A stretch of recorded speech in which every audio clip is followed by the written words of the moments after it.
It is a championship night here in Lincoln as the Nebraska State High School Football Championships commence at Memorial Stadium. And we have a rematch in 1996 between Butte and Humphrey St. Francis for Class D2. Hello, everybody, and welcome. I'm Jim Rose, along with former Husker All-American Tommie Frazier. And here we have a state championship game, Tommie, against the two teams that played each other last year. Rematches, if you will, and you played in a lot of rematches down through the years. Talk about what it's like to play a team that you beat and play a team that you lost to in a rematch. Well, you play a team that you beat before, it's going to be hard to beat them the second time. And the reason that is because they know what you're going to do. They know the things that you have done. And when you lost to a team, then you just go out there and want to perform even harder against them and try to beat them next time around. It's always a great game, the state championship game. These two teams have made it through the playoffs. They've only had a couple of days to rest. Does that matter for high school kids? They've only had 2 or 3 days to rest up? No, when it comes down to the finals, you don't worry about how many days you have rest because you know what you get yourself into. So the main thing for you to do is prepare yourself mentally to go out there and take the pounds and physically. Butte and Humphrey St. Francis. That's the title game in Class D2, and we'll be back with the coaches in just a moment.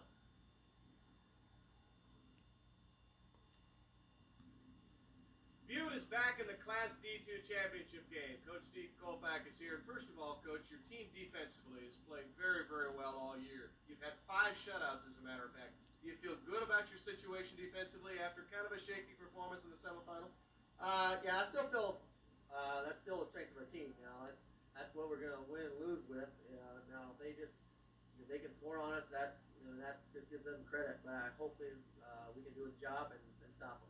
Any idea what happened in that semifinal game? Was it just an off day for you? Well, we've been bad weather up there now. I think we didn't have much practice time, and it took us about a half to maybe wear off a little bit of the rust. But you gotta give credit to A Center. They're a fine team, and we were just glad we got out of there alive, I guess. Coach, good luck. Well, thank you. And of course, Glenn Koski of Humphrey St. Francis. Where is the head, where is the crown? Here you were in the title game a year ago, and you got a victory, and you've been #1 all year long. Well, it's good to be back. I think kids are excited about playing down here, excited about playing in this game, and the opportunity to win it again. And I know they're going to play hard, do everything they can to do that. Injuries are a problem for football teams all year long, but it just so happens you've had a little problem here coming up to the final game. Talk about the 2 kids who are missing and who their backups are. Well, unfortunately, yeah, we lost Dusty Kessler and Brian Turnus. They've been playing really well for us. But we think we got some kids that can come in. Mary Camlin's going to take Dusty Kessler's place, and Jamie Sieper will take Brian Turnus's place. They both played quite a bit for us already, but it does hurt us a little bit as far as depth is concerned. We don't have that depth on the sideline now that we've had in the past. Sure, you've probably gone into the file and looked for what it was that was so good against Butte, the title game a year ago. You going to do the same thing? Well, we're going to try to do some of the same things. We'll just have to see what works and what doesn't, I guess. We'll do what we can. All right, Coach, thank you. Thank you. 2 coaches for tonight's Class D2 championship game, Butte versus Humphrey St. Francis. And we're coming back to Memorial Stadium in just a moment. Humphrey St. Francis and the Wildcats of Butte for the Class D2 championship. And the nighttime game here on this state championship day at Memorial Stadium in Lincoln. And to the national anthem, we turn our attention to the field with young Andrea Moomey, a senior at Holdridge High, to do the honors in front of the Class D2 championship on Championship Week 96. Is there a mentality that you develop that nobody's going to touch you, or is it difficult to always take everybody's best shot each time out of the game? Well, being #1 is something that you come accustomed to, is taking everyone's best shot. And they also come with the attitude that we're #1 and we're the team to beat. So that's what St. Francis is coming to this game with, the attitude that we're the team to beat. And if order for them to win the championship, they're going to have to beat us. Butte is a team that was as tough defensively as any ball club in all of Nebraska high school football during this past season. In fact, they shut out 5 different opponents. But in their Hayes Center victory of 26-20, and in fact it was a victory they got in the semifinals on the very last play of the game, they didn't play very well defensively. Now, do you attribute that just an off day, as we heard from Coach Steve Kolpak in the pregame, or is it a situation where maybe somebody found a weakness and they're going to try to exploit it? Well, it could be a combination of both the off week and the team exploiting their defense. Well, as the old saying is, offense winning games, defense winning championships. And from what Butte has shown, through the season with 5 shutouts that they have the defense that can win the state championship. This is 8-man football. A couple of things about 8-man football that you're going to probably want to keep in mind. Certainly, it's a shorter field. They only play on an 80-yard field, and so they don't have nearly as far to go, and it sort of wreaks havoc on all the statisticians, too, because they're counting up 5-yard lines, and usually they subtract from the 50, so it's a little bit more difficult that way.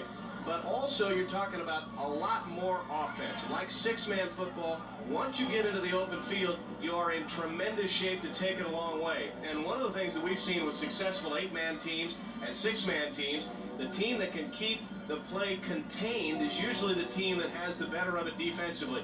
Nobody down here is going to shut anybody out very often. But if you can keep the 20-yard gain from being the 40-yard gain or the 50-yard run for a touchdown, that seems to be the key. Yeah, that is the key on any level, whether it's 6-man, 8-man, or 11-man. That if you can keep containing a guy from letting him make that big play, you're gonna have a good chance to win. But that's where it all starts, is trying to keep the guy to the minimum gains. Butte High Wildcats, 10th playoff, no title, but they have won a runner-up spot both in 1989 and in 1995. The Flyers of Humphrey St. Francis, this is their 14th playoff appearance. But they only have one title to their credit, and that came against these Butte High Wildcats in the ball game a year ago. They were also a runner-up in 1988. Butte will be designated as the visiting team. Well, looks sort of like Columbus out there. Something like that. Maybe an Arizona State of yore with some deep maroon pants. They've got the white jerseys and the white helmets and the maroon numerals. Maybe in light of the fact that they won the championship a year ago, Humphrey St. Francis, those Flyers of Coach Glenn Koski, are designated as the home team, and they'll be in the blue jerseys with the white helmets. Not much wind here at Memorial Stadium tonight, blowing slightly out of the east at about 5 to 10 miles an hour. Neither one of these teams are really prolific through the air, Tommie Frazier. Both like to put the ball on the ground, and in fact, Butte is one of the best option teams in high school football in 8-man Class D high school football in Nebraska. So the weather conditions really are pretty good. Yeah, it's pretty good for 2 running teams. You're not going to see them throwing the ball much. But the team who established the running game is the team that's going to win this game. One of the best players on the ball club, Paul Cush, will kick off for Butte, or rather for Humphrey St. Francis, and deep to receive for Butte. They have twins up, and then the deep man to receive number 18, Joey Hausman. They try and defend their championship against the team they took it from a year ago. It's D2. The 8-man title game is underway. And Hausman retreats. It is a touchback through the end zone. And they will begin after the touchback on offense. Again, Butte runs the option. And their guy is Adam Lechtenberg. He has 17 touchdowns, 121 yards rushing, or rather 121 rushes for 649 yards. They have not thrown the ball a lot, but when they do, they're pretty proficient. In fact, he's only put it up 75 times this year, but he's connected on 37 of them. It's 1st and 10. The nose of the football is the 15-yard line. This is the first snap of the title game. Lechtenberg to one of his halfbacks, and carrying the football is Kurt Keppel. 265 yards on the season. He gets about 3 from the 15 up to about the 18 and a half, perhaps the 19, where he is arrested on the play by that side of the Humphrey St. Francis defense. Yes, as you can see right off the back, Butte is trying to establish the running game by going straight up the middle. They're trying to soften up the middle and see what they can get out the middle. Tightly packed formation. 2 guards, a center, 2 halfbacks, and 2 ends. And the quarterback hands off on the end around. And skittering up close to the first down, but not quite there. On the carry is Jared Atkinson, who contributed 830 yards for the Butte attack. And we've got a flag on the field after play 2, and it's against the offense.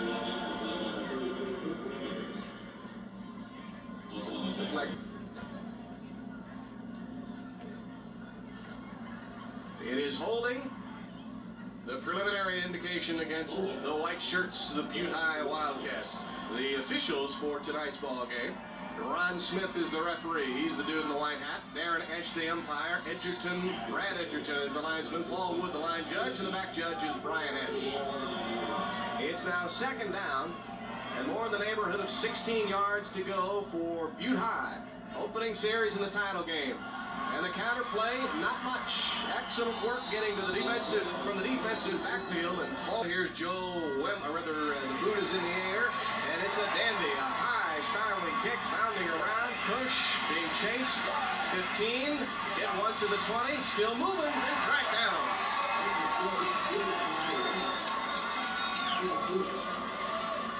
Jason Sells on the tackle. Nice work on the play. Also, Michael Klein got down there, number 21 for the Butte High Wildcats.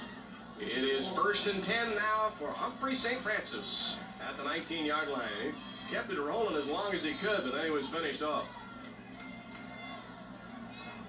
This is a pretty high-powered offensive attack, and this quarterback, Paul Cush, has been very complete, especially rushing the football. Up the middle they go for about 5. On the carry was Mike Babel, 5'9", 168-pound senior, 974 yards this year. Center of that defense, no huddle. Cush back over it. Fullback is Babel. And the halfback behind him here is Eric Hemling. Near a first down as they wedge the ball on the right side. Across the 40 up to the 41. This is the replacement title game. Split backs behind Cush. As the nose guard is drawn. That is Andy Zeisler, the 6'2", 225-pound junior with 106 tackles. And that quick off the line of scrimmage, you can see how and why. Well, he's ready to go. He's sick of it. It's too cold down for him. He's just sitting there. He's ready to play. Says, what's taking you guys so long? What's the deal here? Aren't you going to snap it 5 yards and make it now 2nd down and 7? Ostensibly, they wipe away the nice play on 1st down defensively. And here's St. Francis. The Flyers on the attack. Cush, and he hands it off to that man coming through there. Hobble to the line of scrimmage, and that is it. Keeper by that quick-feeded quarterback. And it means a 1st down and 10 yards to go for Humphrey St. Francis as they are nearing the Butte goal line. Yeah, as you can see on the replay here, quarterback does an excellent job of following his blocking, and once he got outside, he broke 1 or 2 tackles there and pushed out of bounds after about a 15-yard gain.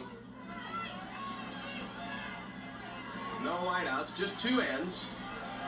Hemling and Babel to split backs. 1st and 10. They'll keep it again.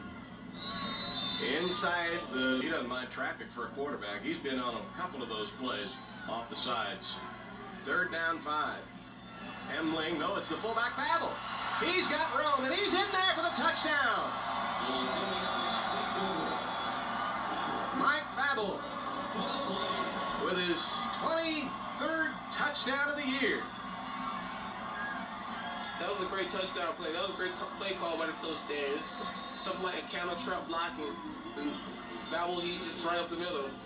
As you can see up on the board here, he went pretty much untouched to the end zone. 23-yard gallop to make it 6-0. 6:19 period 1.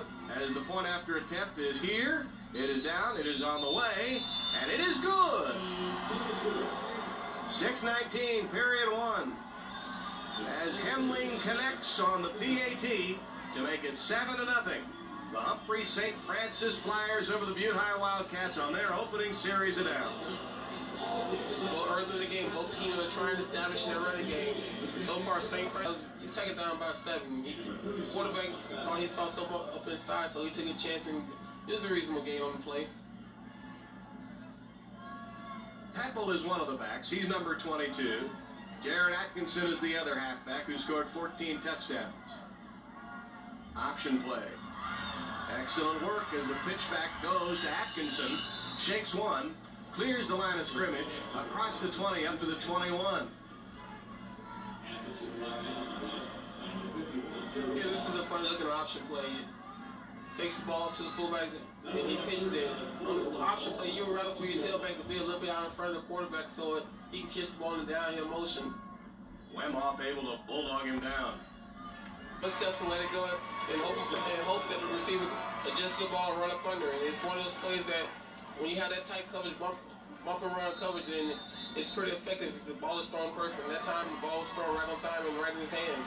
And really, it wasn't bad defense on the play for St. Francis out of Jeremy Keller, but a nice diving grab by Hausman. And Butte's quarterback the last play before the Knights of Sacred Heart were finished off. On the play we have with blocking in the back against St. Francis. So Butte is going to take this penalty and put them back 10 yards farther. It's 7-0. Humphrey St. Francis got a 23-yard dash for a score by Mike Babel. Butte got a couple of first downs, had to give it up, and here's St. Francis again at 2:46 in period 1. They're already huffing and puffing, and I don't know how these guys do it. These 8-man kids, Tommie Frazier, play on every down. They return the kicks. Some of them have 100 tackles and 1,500 yards rushing. How do they do that? Great conditioning. That's one thing that, you know, any level that you have to stress, you have to be in the condition to be able to play both sides of the ball. I know at Nebraska, several players want to play both sides, but Coach Osborne won't let them because we have too many talented players here. But when you get to the smaller schools, then some of the players don't have to go both ways. Could you have gone both ways? Yeah, I could have gone both ways. What did you want to play on defense? I didn't want to play defense because I was the offensive line. But if you had to play defense, what position would it have been? If you had to. If I had to play defense, yeah. I didn't have to. Okay, I'll say it for you. Sam linebacker. It's second down and about 8 man. Cush has that in front of him, plus a 3-man front for Butte. Maybe going to throw it again. He's got his man. Going to be a first down. And a little bit more. And the ball is loose. But it looks like Humphrey St. Francis kept it as there to scoop. He knocks down what would have been a decent game into just a 4-yard pickup. Second down and 6 at 1:42 in period 1. 7-0. Humphrey St. Francis with the lead. And if you haven't noticed, this first quarter has gone by relatively quick. Very few penalties. Just that one fumble that we just saw. That's Shakespeare. Well, that time, Mr. Forendorf is going to hear about it across the way. Hang on to that football, but his teammate Raymaker saved the day. And the pitch to Hemling. He's popped pretty good. Open field tackle on the play. Nice work done by the Butte defense, specifically Zeisler, who's really a fine player, one of the best in Class D2. He knocks down what would have been a decent game into just a 4-yard pickup. Second down and 6 at 1:42 in period 1. 7-0. Humphrey St. Francis with the lead. And if you haven't noticed, this first quarter has gone by relatively quick. Very few penalties. Just that one fumble that we just saw. It's going by quicker than what we thought it would. Frauendorfer is the one who replaced Babel, who had to leave the game a few moments ago. He's blocking for Hemling here. Good tough running for Hemling as he shook the initial tackle attempt.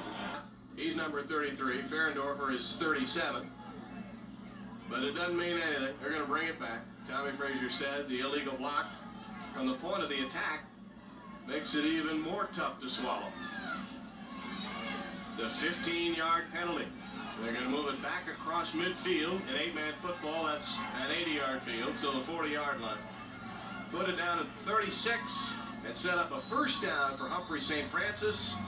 And a country mile to go. 25 yards with 8 seconds, 7 seconds. They won't get it done here at the end of the first quarter. Going to wait until that second period to commence, but it was okay for the defending champs. These Flyers of Humphrey St. Francis have flown to a 7-0 lead. Yeah, that's one thing everyone would love to say, though, that we beat the best team. We're not the best team also. Even if this team doesn't, even if St. Francis doesn't go on to win, they always say, well, we beat the champion, we beat the best team. Like when you guys beat Miami in the Orange Bowl. 4th and 4 at the 23. Hemling got the first down. Terrific blocking on the right side, Tommie Frazier, before Adam Lechtenberg can end his odyssey, but he had 4 yards to spare for the forward stick. Well, he got the first down before even being touched. Here he is. He feels 5 yards. Do that and hold him to negligible yards. And that's the key, making that open field tackle. 3rd and 7 at the 13. More play action faking. Bush going to try to connect this time into the end zone. It is caught for a touchdown. Super catch by Super. Yeah, that was a great play. That was a great call by the coach then. Here we go with a flash and pass back to their sideline. With a guy crossing the back of the end zone, the quarterback threw the ball in there for a perfect strike. Even though the guy was distracted a little bit, he still was able to hang on to the ball. That's tough man-for-man coverage, but just a neat catch by Super. Hemling for the PAT. It's airborne, and it is not accurate. It's no good. This year, in 12 ball games. Coach Colfax bunch from Butte, that group, had put together 2,646 rushing yards. So they're going to get on track eventually. Now he's going to go upstairs. And he's got Hausman. Oh, not going to catch it. Touchdown, Butte. And there you have it. He was talking about they didn't panic, one big play to score a touchdown. But I see a flag on the field, so this may come back. We'll just have to wait and see what the referees call. But once again, that was a great execution on the play action pass. It kills everything. Kills everyone. All eyes on the referee for this ball game. Ron Smith is against Butte. We have a clip on the play. That might take a little bit of starch out of these guys. But for no other reason, the Butte fans beneath us wanted to stand up and shout just to warm up. Yeah, if you don't think it's close. And I look at them running up toward the line of scrimmage. The line of scrimmage is midfield to 40. Maybe they still punishment from having to pull on a touchdown and have to run the full bit of the field. That's 1st and 10, 15 yards from the point of the foul, which would have been the 25. And a running play moves the stack ahead some, about 5 yards. Make it more like 6. And after all of those flyers are peeled off the ball carrier, but as you can see, Kurt Peppel's going to say, wait a minute, this isn't fair. Play hasn't worked all night. I don't know what the coach is thinking, but he's sending the quarterback out there one-on-one. Maybe he needs to have someone charming where you can have a chance to pitch the ball, but just sending him out there one-on-one, they're not getting very much out of that play. Somebody upstairs is going to say, I think Wemhoff isn't going to get much ground. He only has 184 tackles coming into the ball game. 184 unassisted and assisted tackles for number 51 in blue. To the line of scrimmage, that's it, 2nd and goal. End around play. They try to counter it up inside as Jared Atkinson finds no room, and he is whipped down at the line of scrimmage. That time Subaru got the pass for a score. Gets the defensive hit.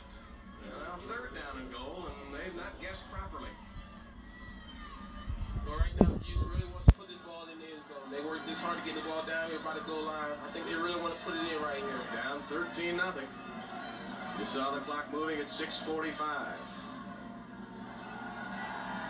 Lechtenberg upstairs, and the pass is nearly intercepted by Cush, but then nearly received on the play by the intended receiver, Peppel. So it's 4th down now and goal to go. Yeah, that was a dangerous throw there. Down the end zone, if you don't have the guy open, throw it out of bounds. Throw it out the back of the end zone. That's one thing you don't want to turn the ball over when you're down the end zone, this close to the end zone. You want to get points out of this drive. But it looks like the Butte is going for it instead of taking the field goal. They're going to try to go put it in touchdown. Or maybe hold them, see if their defense can find the right screws, and then maybe get a turnover down here for a second shot at it. Well, it's 4th down. Goal to go from about the 5.5-yard line. Lechtenberg with one more snap on this series. Fires the pass, and it is incomplete, and it should have been caught by Peppel for the score. Well, Lechtenberg did everything he could on that play. All he had to do was toss all the balls right there. Peppel tried to catch the ball, and then it's run where he caught the ball. My goodness, he's not going to want to see a replay of that too often. I bet you his eyes weren't toward the scoreboard that time. So it's incomplete. Butte should not you. Yeah, that's the way you redeem yourself. You make a bad play on the previous play, you go out there next play and make something happen. And in A-man football, you can do that because you're still on the field. Yeah, you can do that. You don't have to worry about going to the sideline waiting for your chance to make the opportunity. Well, Butte's a proud community up there, even though they're not far from that nuclear waste dump site in Boyd County. That's something they just have leave the newspapers. They've had a great football season this year. 2nd down, let's call it 9 from the 6. Too much time taken by Cush. Half the distance back toward the goal line. They didn't get the snap off in the mandatory time. 5:49 to play as our referee, Ron Smith, has been an active participant here in the first half of play. They've had a couple of face mask penalties. This is delay game, 2 procedures, couple of offsides. They've had a whole deck of cards. Right now, infractions. Right now, that Butte defense really want to stack it up. They have them down on the 2-yard line. So let's see if they can make us good stops here and make something happen. Oh, there's a wild throw. As the ball was popped in the air, Henley was able to run it down for Humphrey St. Francis, but Butte was waiting. volleyball results in a negligible arrangement, and in fact they lost a couple. Good work by Lechtenberg again. Peppel also getting a piece. As on the play, Cush probably should have kept the football. Yeah, that's one of those plays again where Cush is trying to pitch the ball and trying to make something happen, but I think the coach will just rather him tuck the ball away and take the minimum game that he has instead of trying to make something happen and just close to the end zone. 3rd and 11 at the 4. Cush keeps it, got a blocker, and he's still free. They're not going to get him. How about that? A touchdown for Paul Cush. 76 yards. Well, I think they took a little bit of gas out of Butte that time. They had him right where they wanted, 3rd and long. And they let Paul Cush break open for a long touchdown run. As you can see here, once again, he's breaking tackles, and that's one thing in football that you can't let happen. That they got breaking tackle, and he takes it all the way for a 78-yard touchdown. He got a piece of the tackle, as did Jeremy Keller. So it's 4th down now. They're going to have to punt the ball away as it was but 3rd and 6. They lose 6. And with 3:43 in the half, Humphrey St. Francis should get some pretty good field position. Peppel's boot is end over end. Good bounce for the Cats. Scooped up by Cush. He drops the football, but it may have come right back down in his belt loop. They're struggling for the ball. Nope. Butte football. Butte has the ball. For a minute there, you thought maybe Cush had the ball had probably bounced right back into his hand, but one of the Butte defenders came down and took it away from him. And here it is. It come right back down at him, but it was scooped out of his hands and wrestled away. The football can often change position 2-3 times in the pile. Yes, it can. When you got guys up on their straight or trying to take the ball away, you can change hands many times. Yeah, defibrillation for Butte. They're alive again. Lechtenberg lets her rip. It's caught this time, and that's going to be a touchdown. Garrett Atkinson out of the backfield. And they got a 32-yard strike. Now that's opportunistic football. And that's what you want to do. After the turnover, you want to go out there and score on the first play to try and get game momentum. And that's what happened. Lechtenberg threw a perfect strike to Atkinson for a touchdown. That's one thing the coach always tries to, after the turnover, go out and make something happen from that turnover. They did it in a quick and a hurry. Oh, what a plus for the Cats. And they're going to go for 2. High formation. Peppel and then Atkinson, and a throw up there for Hausman. He's got it. There's 2 more. Makes it 19-8. We got ourselves a match all over again. This Lechtenberg, he has a great arm. As you see, he put a lot of air up on the ball, let the receiver run to it. He threw it to the corner of the end zone and let the receiver fade to the ball. That's what you want to do in a situation like that. And this is what's going to cause Steve Cole Club did to Butte a year ago in the title game, was rush the football for a ton of yards. They had 301 yards rushing against him in the title victory of 31-6. 1st and 10 on the end around Super. Got a block, and he's to the outside. 20, and bolted out at about the 9-yard line. Well, there's some speed out of Jamie Super. If they let this team score before half, it's going to take a lot of emotion and adrenaline out of them. Even though it would be okay to give up 3 because you're only down 14, that's 2 scores, which is nothing in 8-man football, but you don't want to give up the touch. That's correct, because if you give a touchdown here now, then you put yourself down 3 scores. 3rd and 4 with the eye for Cush. Goal to go. More play action faking. Enough pass, and it is caught by Super once more. And there you have a deflected pass off one of the defenders, and Super is always just be in the right place at the right time. That's all you can say about that play. That's why football this level consists of 8 guys, not 1 and 7. Because if it hadn't been for Super, that pass would have been incomplete and probably intercepted, or probably intercepted. It was not one of Cush's better efforts, but it resulted in a touchdown. And a big one for the Humphrey St. Francis Cats. Going for 2. They won't get it. As on the play, Raymaker. Nope, going to boot it deep. Pretty nice toe. That'll be a touchback. Going to bring it out to the 15-yard line. Only an 80-yard field in 8-man football. Well, this guy's looking more and more like Chris Brown. He kicks the ball, then very rarely can return, and right so far tonight, I don't think Butte has returned one of his kicks up out of the end zone yet. Let's be honest about it, Tommie Frazier. There's a lot of animosity toward kickers because on these cold winter Thursdays and Wednesdays before the last two games, those kickers didn't have to take any hits from the black shirts. They were just throwing the ball up in the air and twirling it on their fingers during practice. Half the time they were either in the locker room watching TV. It's even worse. They very rarely stayed out on the practice field for a full length of time. Lechtenberg's not going to get that one back. And that's going to be 6. Touchdown off the interception by Wemhoff. That's a play right there that's going to be heartbreaking. You didn't want them to put another score on the board defensively. You wanted to either run the clock out or try to go down the field. Right? He just made a bad read, threw the ball pretty much right to the defender, and the defender caught the ball and just made it great. All he had to do was just run to the end zone because there's nothing but green. He needed a little bit more altitude on there. Wemhoff had himself acreage and a 6-pointer in front. Another 2-point attempt. Bush going to keep trying this till they get one, and they don't. That one was intercepted.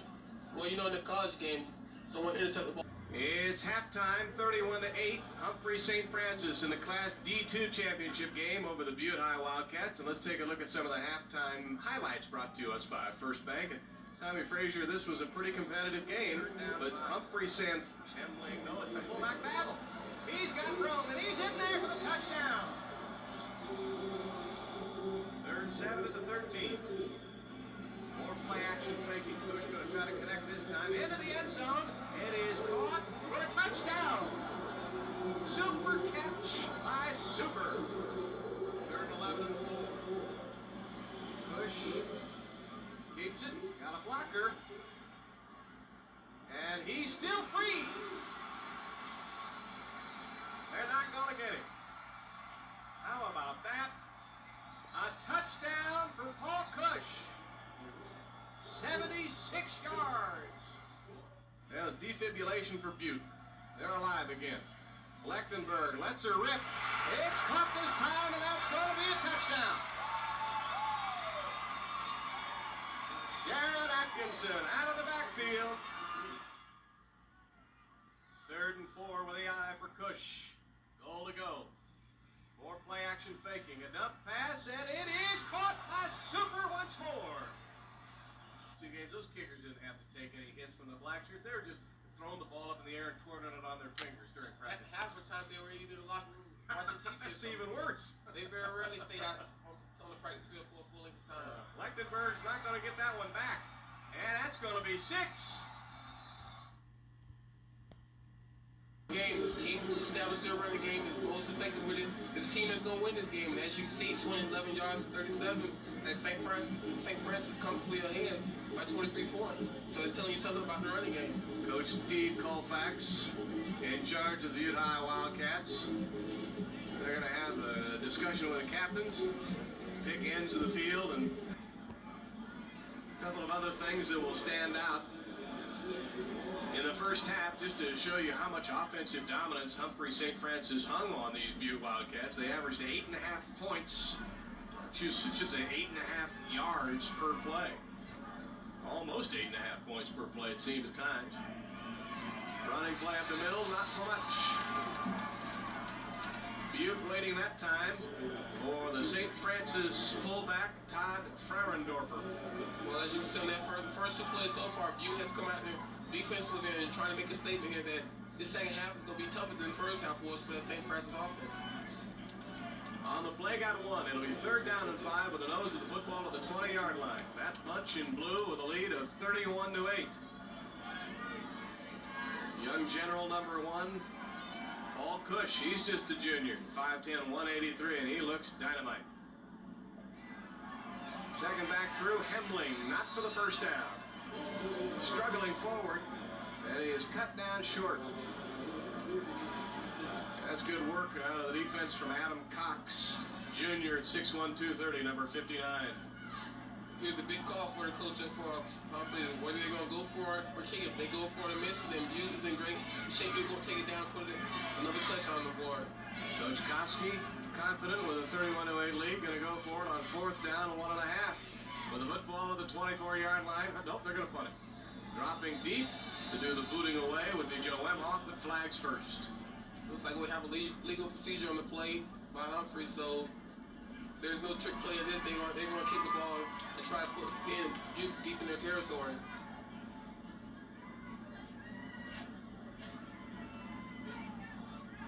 The time of possession number in the first half, 12 minutes 42 for St. Francis, 11 minutes 18 for... In just a couple of seconds, they had 2 scores. A high knuckleball. Hausman gonna give it a run. And he hits hard into Cush. Goes down in good shape at the 30-yard line. Humphrey St. Francis. So here is an excellent chance for the Butte High Cats to score first here at half number 2. It's 31-8, St. Francis with the lead. 9:47 in third period action. This is nice work by Hausman.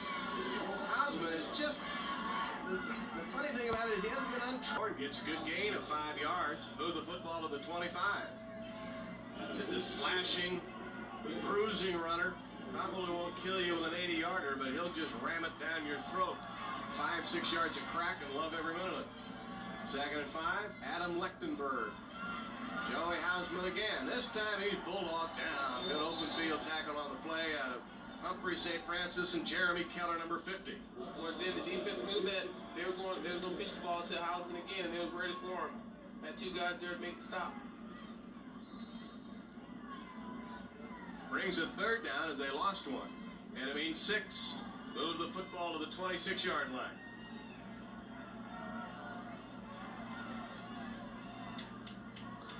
Jared Atkinson has caught a pass for a score, and he's at the top of your screen. A running play instead. And Heppel going to try to get a first down the hard way. Didn't make it. 4th down and 1 at the 21. Lechtenberg, not initially. The second time, yes, and he nearly busted it. And he got past the hands of Hemling. And he's inside the 15, down to the 14-yard line. Neat touchdown to the 14 and a half.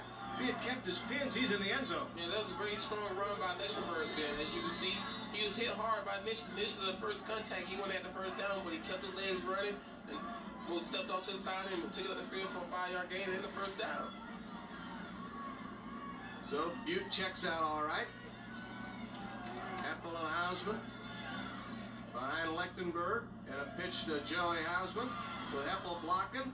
Somebody's around his headgear, struggling forward inside the 10-yard line. He stays in bound. But there's a hard, gritty run by Joey Hausman. Yeah, Heppel gave him a great block at point of attack. He knows, as you can see here, Hausman gets the ball, watch Heppel out front. He just drives the guy back 2 or 3 yards, even though the guy came up. It was just a great initial block by him. Super finally messes up the run and finishes him off. But it's first down now. 10 yards to go. Nose of the football to the 14-yard line. Or are they going to give him actually near the 9? It is near the 9, I beg your pardon. 9-yard line, that's where it is. And it is second down and more like 4. Nighttime in Lincoln. And Butte trying to climb back into this one.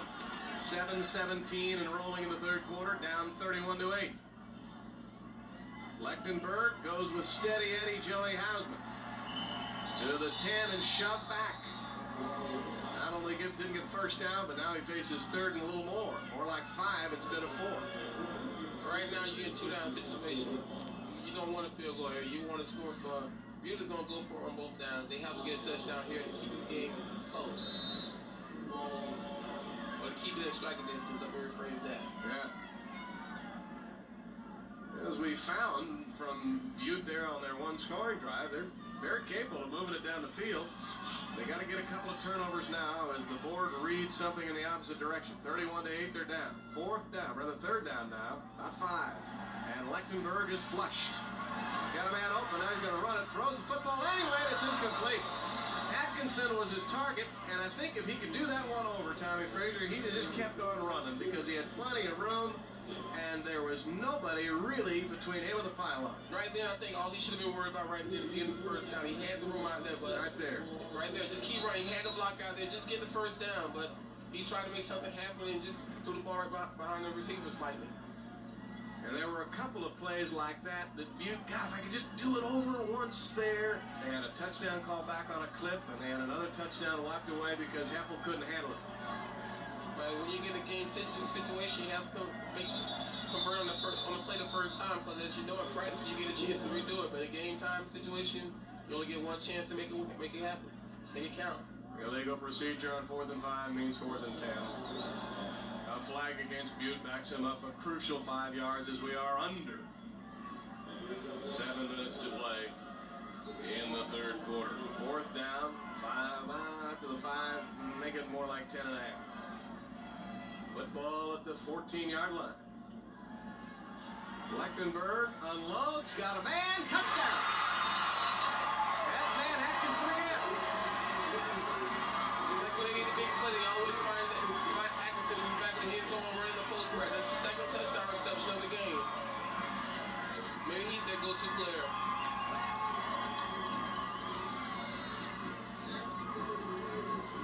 Jared Atkinson came in as one of the more productive receivers, and he's shown everybody that here in the stands tonight. A second touchdown grab, and a 2-point conversion attempt. Joey Hausman trying to struggle away from the grasp of 2 of the Flyers, and he can't do it. Something to do. Nobody's going to want to ever play with Frazier. And second down after the loss of 1. The nose of the football is the 16-yard line, and Cush is harassed again, and there's a sack by Big Andy Zeisler.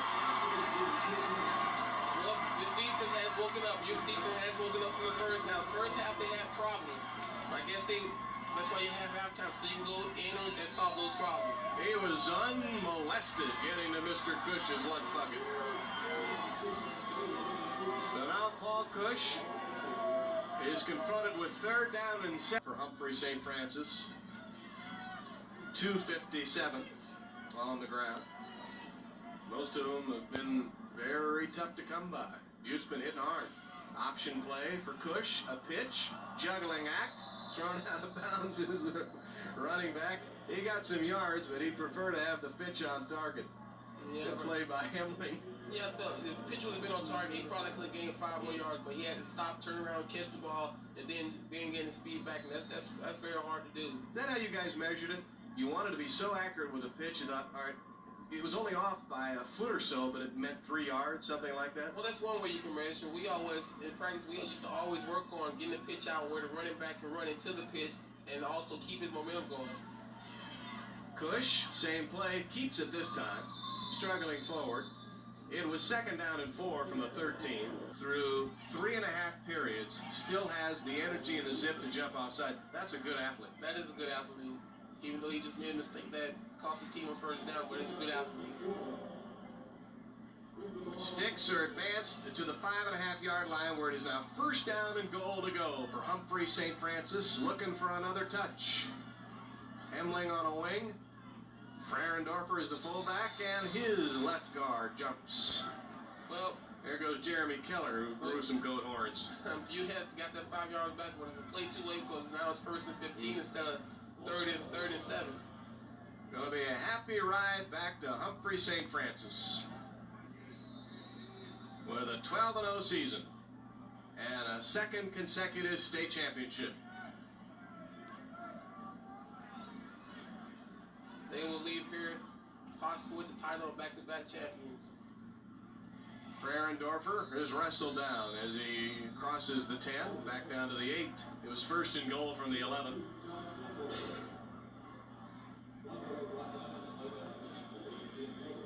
We're going to begin to see some of the new folks in there. From the reserves, I'm certain, especially if they pump this one in. You can see the clock winding down. The coaches are very vigilant about getting the reserves into the ballgame. You see them empty the bench. Well, why not? Each of these kids is going to get a medal, but they want to say, I played in the title game. It's 2nd down goal to go from the 8. And on the end around, Super cannot get free from Atkinson.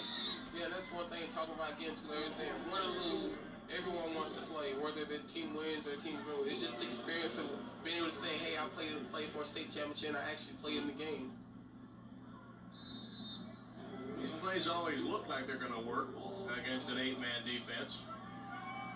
but good pursuit to try and defend their goal line. It's 3rd down and goal now from the 5. See if Mr. Cush goes upstairs. Nope. A pitch. Hamling, it took too long as Hausman got a hold of him. And there is, as you said again, that pursuit on a short field like this, pursuit is the key. And Hausman was there as soon as the pitch. The guy took 2 or 3 steps, but he was right there with him. Stopped it for a 1-yard gain. Means 4th down, and I don't think that St. Francis is going to risk the same wrath that the Cowboys got for kicking a field goal late in that ball game. So you'll probably see him go for it here. I don't think you're going to get a punt or a field goal attempt. First thing you're going to get is a timeout, as everybody in the house is willing to mortgage. 4th down and goal. Paul Cush upstairs, got his man. That's a touchdown. Well, I think that put the nail in the coffin. Raymakers hauls in the short touchdown pass. So tough to defend when you spread the defense out like that. And the scoreboard rings for another 6 on the blue side. And, you know, just standing up here, just watching the whole play develop, you can see that happen. You can see the receiver sitting in the end zone, and then when Cush started working away, you saw him slide to the open field, and Cush saw it and threw it in there for 6 points. Hamling to attempt the PAT. Cush will spot it to make it 38-14 with 5.5 to go.